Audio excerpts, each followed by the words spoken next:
Hey guys, it's ExandShadow, and welcome to the grand finale of Let's Play Banjo-Tooie.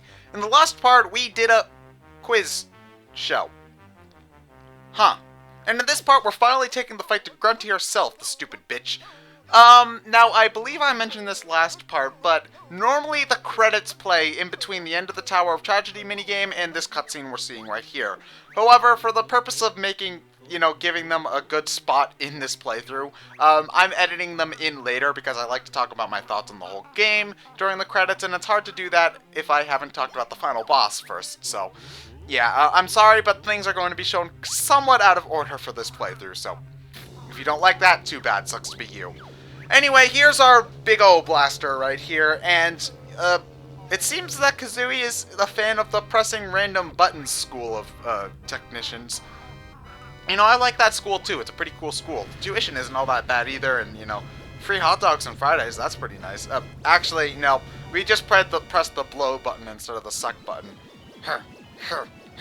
Where you're so funny. And we're going to bring King Jingling back to life from being his zombie-ness.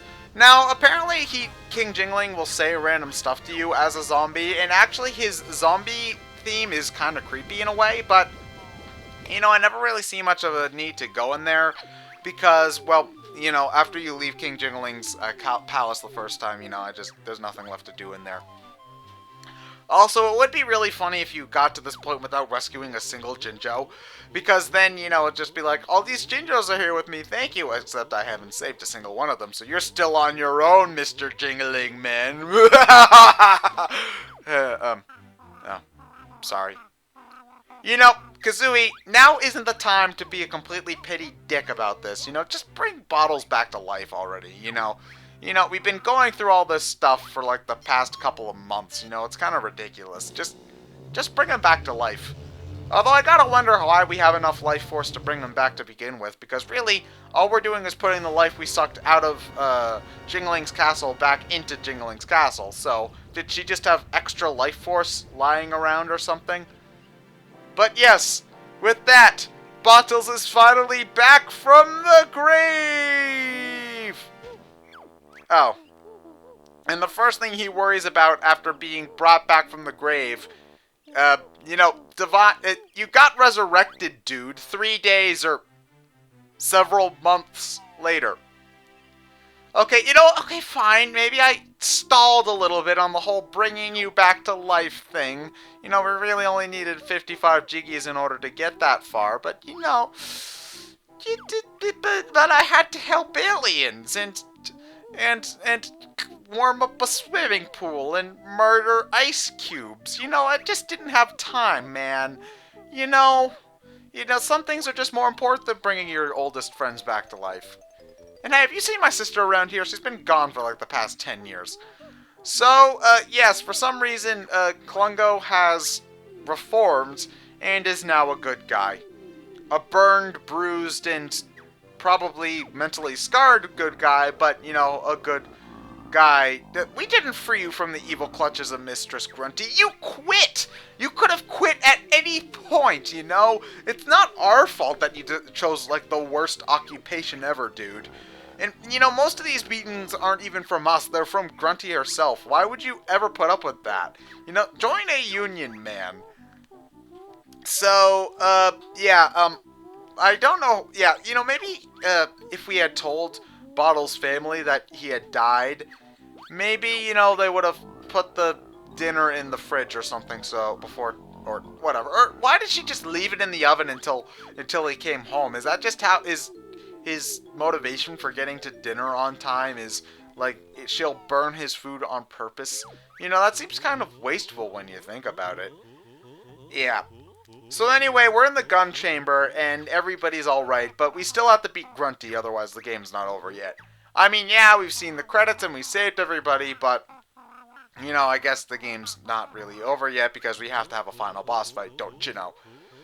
So, oh yeah, I love this. Banjo really doesn't want to deal with this shit anymore, and I can't blame him. This is a long game, even if you're only going for 55 jiggies. So, yeah, I was hoping you hadn't seen that. So, yeah.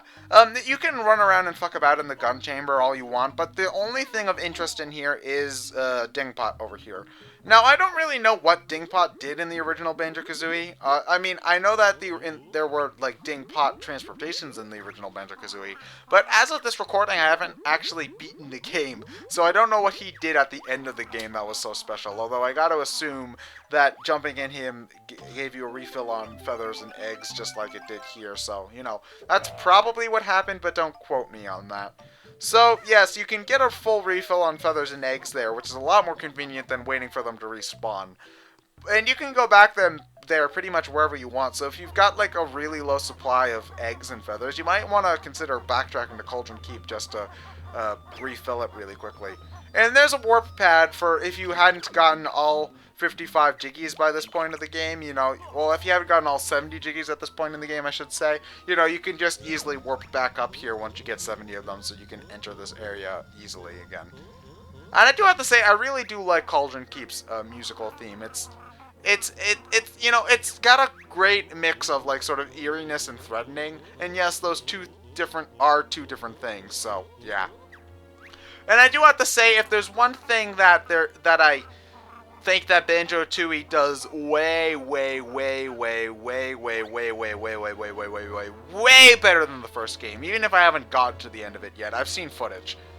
The final boss fight is like 10 times better, if only because you actually beat Grunty this time instead of getting a Jinjo to do your work for you. That's like the most unsatisfying thing in the world. It's just like you go to fight Grunty, and then, oh, I get a Jinjo to do my work for me. That's just lame, you know? And it's a lot more threatening, too, because instead of her just having her, like, little lame broomstick and her little Wizard of Oz sort of spiel, she's got a tank. Yeah. That's fucking awesome, man. I freaking love this final boss fight. Oh, don't get me wrong, it's hard and stuff, so you actually do have, it's not like it's like easy and super only fun boss fight. You know, it's challenging and you have to try for this, which is part of why I love it so much. So, yeah. Final boss time. Oh, well, Grunty needs to rev up her engine first. You know, we'll wait. We'll wait. Yeah, you know, it's not really... Okay, there we go. Now she's got her lasers going.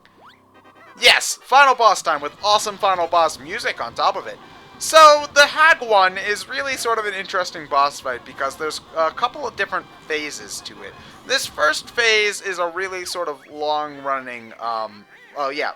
Also, there's quiz questions, where if we answer a quiz questions correctly, she'll go easy on us.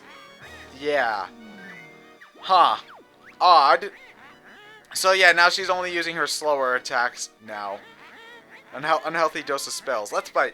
So yes, this match switches between first-person and third-person sections. You've got third-person sections where we dodge the various attacks coming from Grunty's ship or tank or whatever, and there's first-person sections where we dodge like spells shooting out of Grunty herself. And yes, just so you guys don't bitch at me for taking the easy way out, I did turn off the honeyback cheat for this boss fight, so I am fighting this guy legitimately. Well, as legitimately as double feathers and double eggs can make it at the very least. So this boss fight is actually... Oh wait, I lied. I didn't turn off the honeyback cheat. Okay, yeah, I'm cheating. I'm a big fat cheater, but this boss fight's hard, man, you know. So I don't really give a shit. So anyway, yeah. He was drinking frothy mugs of water. So anyway, in this first part of the boss fight, it's basically just a matter of dodging Grunty's attacks and dodging Grunty's attacks while shooting at her. A good way to dodge her spells is by taking advantage of the C buttons. If you've got this reticule up by holding the R button and you press one of the left or right C buttons, Banjo will sort of sidestep, which makes it really great for dodging those spell attacks when you're trying to get out of the way. You know, that's a good way of dodging them, because, you know, it's just, if you're pressing the sidestep button and then you let go of it, or if you're holding and then you press the sidestep button, it's a really quick way of dodging Grunty's attacks without really messing up your aim in any significant way. So that's why I recommend doing that to dodge Grunty's attacks as opposed to like trying to move around to dodge them, because if you try to move around to dodge her attacks, you'll never be able to get a shot in on her. So yeah, okay, I got that one wrong because like like, I'll ever remember what potion colors Klungo used like 20 hours ago. But all you gotta do, if you get a question wrong, she shoots spells at a faster rate, and they move faster. Thing is, however, they're still not really all that hard to dodge, so you should probably be fine either way, so no big deal. Now, each time you get a round of attacks done on Grunty, she'll add a new attack to her little arsenal here. Like, you start off with 2 lasers, and then she puts 4, and here she's shooting out 2 shells or mortar cannons as opposed to just having 1 like she did earlier. So the attacks ramp up in difficulty more and more as you face off against Grunty. So, you know, you just got to keep on taking the fight to her, shooting more and more, and she'll ramp up in return, amping up the fight more and more. You know, a lot of final boss fights don't really escalate the way this one does. You know, in this fight, on top of just being off the wall and zany like the way a final boss fight in Banjo-Kazooie should, and, you know, actually being in a confrontation against Grunty instead of having some other Jinjo do it for you, you know, the fight escalates. You know, a lot of final boss fights don't really escalate in this sort of way. Or at least if they do, it's in a phase sort of way where you fight a boss, and then you've got the second phase of the final boss where, you know, things get generally more difficult. But here, every time you get an attack in on Grunty, she adds a new layer of attacks to her arsenal, which is actually, I think, really cool, and I like the way that they handle this boss fight. It's one of the best boss fights in the game. Don't get me wrong, though, it is pretty damn hard, especially if you hadn't gone out of your way to get all of the honeycombs, or you're not cheating and you're not using the honeyback cheat like I am. Especially if you're not cheating, this is one of the more difficult boss fights in the game. But, yeah, I'm pretty safe saying it is the most difficult boss fight in the entire game, like it should be. If there's one thing that bugs me in a game, it's if the final boss is not the hardest boss in the game. How many characters live in the buildings within Jinjo Village? Now, this is just sort of a math one, but I think there are 50 Jinjos in the entire game. Don't quote me on that, though, because I didn't count. Well, it's just 9 plus 8 plus 7 plus 6 plus 5 plus 4 plus 3 plus 2 plus 1, isn't it? Is that 50? I'm not entirely sure. Well, actually, it might be 46. That would probably make more sense than there just being 50. I would really have to get back to you about that, because it's... now that's just gonna bug me. But, okay, well, I was going to go into a calculator and add that up myself, but really, there's actually another part of the boss fight that I've got to talk about here, so... Yeah, after you do enough damage to Grunty, she'll need to start airing out her exhaust out the exhaust port.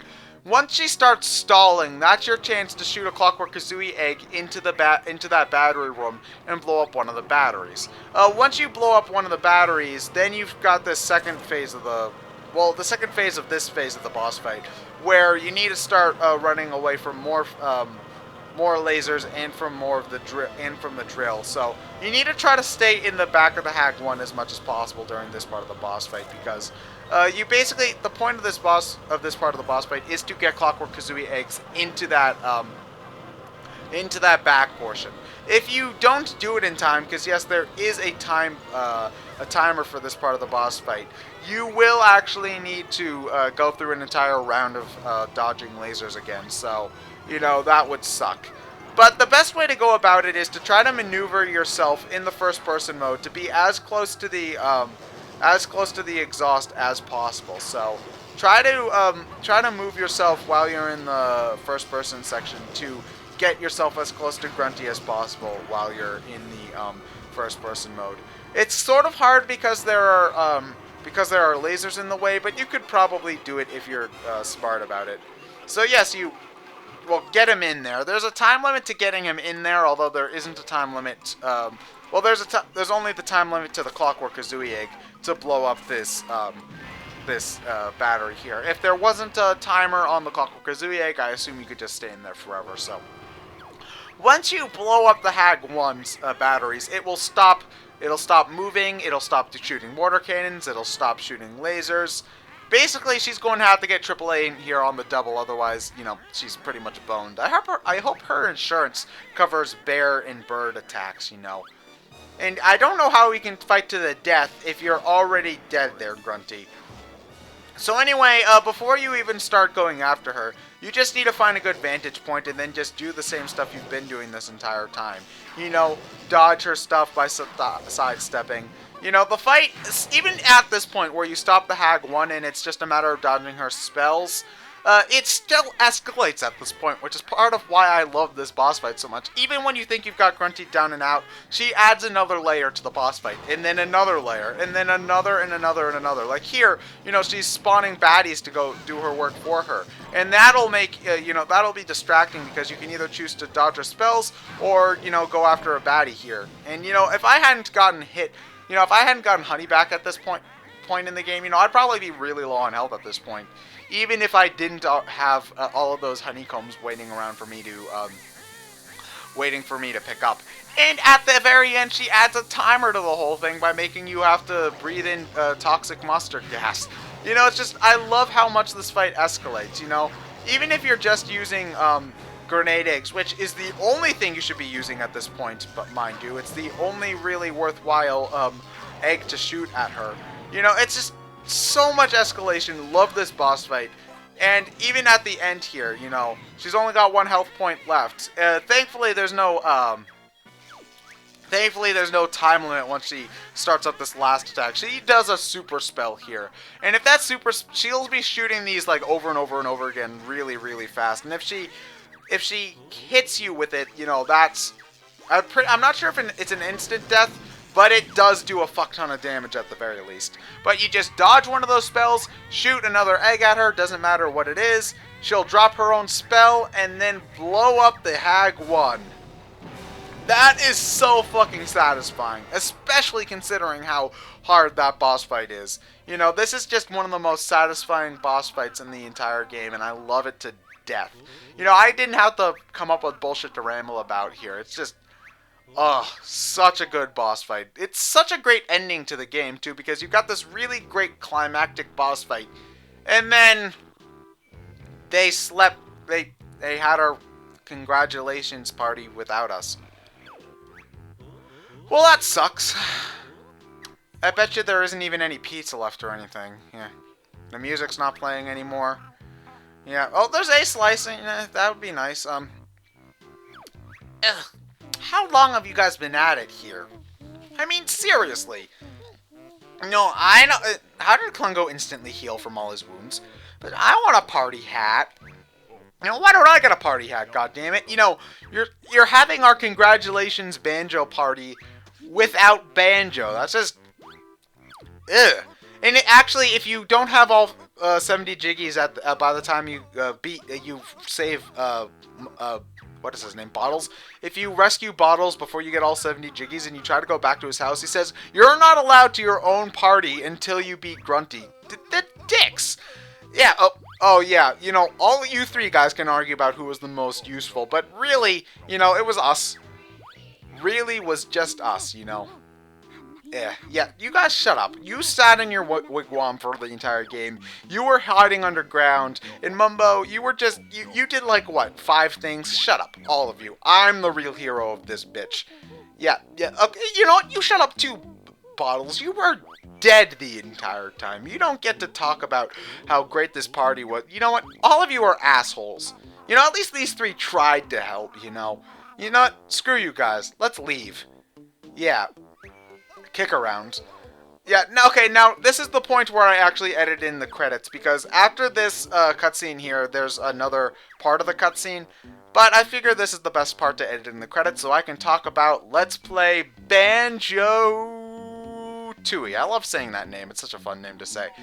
Anyway, yes. This is a fantastic fucking game, and I love it to death. Banjo-Tooie is without a doubt one of my favorite games of all time, definitely in the top 3. And now, I mentioned that this game does have a few niggling flaws, you know, especially the slowdown. The slowdown is relatively obnoxious, and I'm going to be the first one to admit that, you know. It's just like, this game lags like... It lags like a 1994 cell phone trying to play Crisis. It's obnoxious. And, even with that one really, really, really glaring flaw, there are still other things, other niggling problems with the game. But most of them can be mediated by the fact that you do have to have a certain taste in games to like this sort of thing. You have to like collecting stuff, you have to like exploring a large open world, you have to like, this sort of odd style of humor that Banjo has. But if you do fall into that category, which is a relatively niche-y category, this is a fantastic, fantastic, fantastic, fantastic fucking game, and I love it to death. You don't see a whole lot of games that have this sort of really wide-reaching epic scope, even if the conflict itself is something that's relatively small, It's just, you don't see many games connect the worlds or in this sort of way. Even something as great as, say, Mario Galaxy, each level is relatively segregated, good egg is good egg. Delfino Plaza is Delfino Plaza. Bob-omb Battlefield is Bob-omb Battlefield. In a lot of these sort of games, in a lot of the sort of Mario 64 Banjo-Kazooie imitators don't really get that the great thing about exploring a giant open world is seeing how that open world expands and connects, Playing a game like this isn't about exploring different levels like it is, like a more linear Sonic-y type game where it's just like you go through a level and then you go straight to the next level. No, a game like this really shines when it focuses on how great and big and expansive the world is, and how the different levels interact and mesh in all of these different ways. Like, Glitter Gulch Mine isn't just the mine level, it's a mine level that connects to the water level in a way that makes sense. It connects to the amusement park level. The amusement park level isn't just an amusement park level, it also connects to the dinosaur level, which connects to the first level, which is like the temple level, which connects to the fire level, which has an entrance that goes straight down it from the cloud level. It's just such, I love how connected this level is. Well, not the level, the world. The world, this is one of the most fleshed out worlds I've seen in all of gaming. Even like supposedly realistic games, games like COD or whatever, it works on the same sort of level by level basis that we've seen games working on ever since like the NES days. And you don't see too many games where the developers create this expansive universe for you to walk around in, and where parts of this universe interact with other parts. And it just really helps build the immersion for the entire game because, going from level to level, entering a level, you are now in level 1, that really makes it feel very gamey. But when you make the world and structure it in this way, it feels so organic and you just lose yourself in the experience. And that's why I love this game so much. It is such an easy game to get lost in and to immerse yourself in and to become one with the experience. And that's really the aspect of games that I appreciate the most. Being able to forget that you're holding a controller and just completely becoming part of the experience. And Banjo-Tooie does this part of gaming better than tons and tons and tons and tons and tons of other games. Better than almost every other game I've ever played. So, I recommend playing this game, no matter what way you have to do it. If you don't have an Xbox, get the N64 cart. It'll lag, but it's worth it. If you've got an Xbox 360, even better. Download the Xbox Live Arcade version because that one completely negates the lag, which is my biggest and really my main complaint with the game. It lags. And lag is something I can get over, but seeing this in a smooth 60 frames per second is something that I do want to see one day. So whether I have to borrow someone's Xbox to do that, or I just go out and buy one on my own, one of these days I'm going to play the XBLA version of Banjo-Tooie. I will buy a game I already own twice, just so that I can experience it better.